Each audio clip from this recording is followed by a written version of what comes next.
السلام علیکم ورحمۃ اللہ وبرکاتہ۔ ناظرین، جیسے کہ مصنون ہماری دعاؤں کا سلسلہ چل رہا تھا، قرآن کریم کی تلاوت کے ساتھ ساتھ مصنون دعائیں جو روزمرہ زندگی میں صبح شام کھانا کھانے کی دعا، کھانے سے فارغ ہونے کی دعا، قضاء حاجت کی دعا، سفر میں جانے کی دعا، گھر سے نکلنے کی دعا، گھر میں داخل ہونے کی دعا، یہ ساری مصنون دعائیں ہیں اور یہ ہمارا سلسلہ چل رہا ہے۔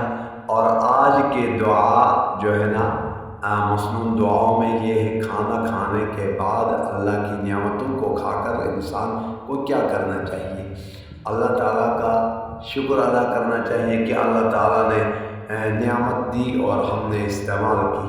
تو اس کے بعد کھانا کھانے کے بعد جب انسان فراغت حاصل کر لیتا ہے تو اس وقت یہ دعا کرے، بسم اللہ الرحمن الرحیم، الحمد للہ الذی اطعمنا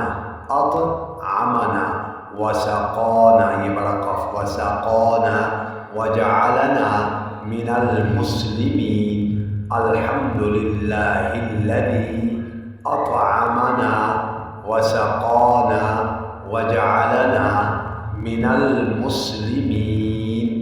یہ دعا پڑھنی چاہیے اور اس کے نیچے عربی میں بھی، اور عربی کے جو ہے نا اردو میں ٹرانسلیشن ہے، اردو میں بھی ترجمہ لکھا ہوا ہے اور نیچے انگلش میں بھی لکھا ہوا ہے، ذرا آپ دیکھ لیجئے گا۔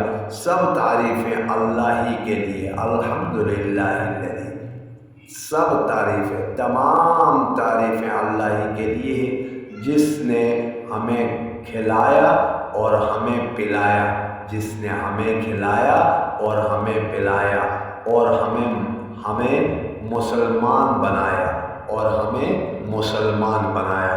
یہ ترجمہ آپ ساتھ ساتھ اس کو بھی یاد رکھ لیجیے گا، اور نیکسٹ انشاءاللہ ویڈیو میں آپ سے ملاقات ہوگی۔ والسلام علیکم ورحمۃ اللہ وبرکاتہ۔